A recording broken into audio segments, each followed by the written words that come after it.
अस्सलामुअलैकुम व्यूअर्स, क्या हाल है आप सबके। उम्मीद है आप सब खैरियत से होंगे। आज फिर मैं आप सबके साथ हाज़िर हूँ एक नई रेमेडी के साथ। आज मैं आपको सिखाने जा रही हूँ कि मेहंदी जो है उसमें क्या ऐसी चीज़ें मिक्स की जाएं, ऐसे इंग्रेडिएंट्स मिक्स किए जाएं जिससे मेहंदी का कलर जो है वो फेंट ना हो। बिकॉज़ जब हम मेहंदी लगाते हैं तो उसका कलर बहुत उतरता है। स्टार्ट करते हैं। फ़र्स्ट ऑफ़ ऑल यहाँ पे मैं चाय की पत्ती ले रही हूँ, बिकॉज़ पत्ती जो है उससे आपकी मेहंदी का कलर बहुत ही स्ट्रॉन्ग हो जाएगा। यहाँ पे मैं टपाल दानेदार जो मैं घर में चाय की पत्ती यूज़ करती हूँ मैं उसको यूज़ करने वाली हूँ। आपके घर में कोई भी चाय की पत्ती मौजूद है, किसी भी ब्रांड की पत्ती मौजूद है, आप उसको यूज़ कर सकते हैं। कोई फ़र्क नहीं पड़ता कि कौन से ब्रांड की है। अब इसका मैंने कहवा बना लिया है।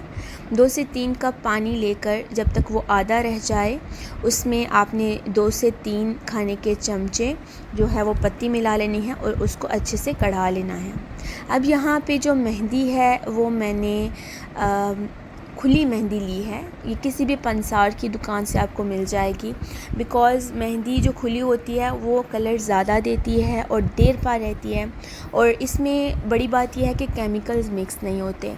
आप ऐसी चीज़ें यूज़ करें जिसमें केमिकल्स मिक्स ना हो और आपकी जो बालों को हार्म नहीं करे, और अगर रूट्स में लग भी जाए तो उससे आपको फ़र्क नहीं पड़े। आपने उतनी मेहंदी ले लेनी है, उतनी मिक़दार में जितने कि आपके बाल हैं, बिकॉज़ ये मेहंदी जो है वो फूल जाएगी।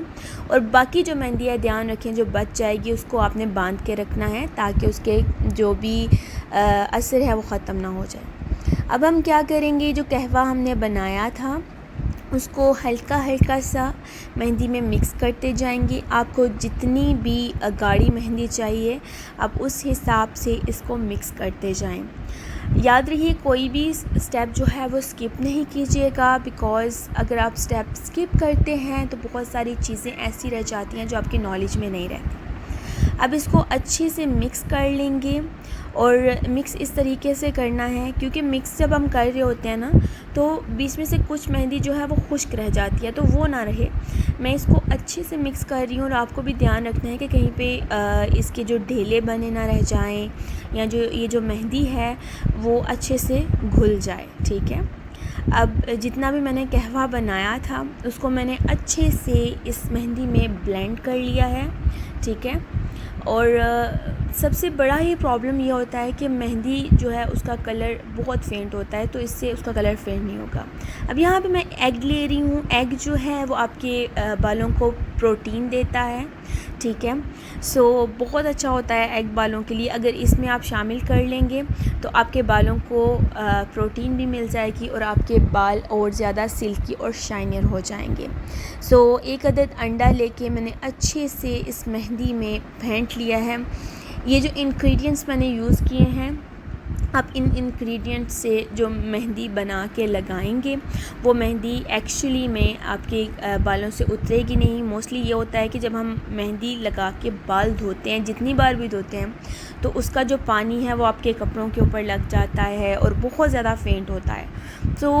इसको जो हमारा मिक्सचर तैयार हो गया है, इसको आपने इस तरीके के साथ अपने बालों के ऊपर, जिस तरीके से भी आप लगाते हैं सारे बालों के ऊपर आपने लगा लेना है, और इसको 4 से 5 घंटे के लिए रहने देना है।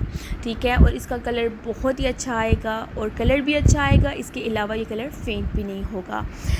आई होप आपको ये वीडियो पसंद आई हो, ये वीडियो आपके लिए हेल्पफुल रही हो। अगर ऐसा है प्लीज़ मेरे चैनल को सब्सक्राइब कीजिए, लाइक कीजिए, शेयर कीजिए और कमेंट कीजिए मेरी वीडियो पे। अल्लाह हाफ़िज़।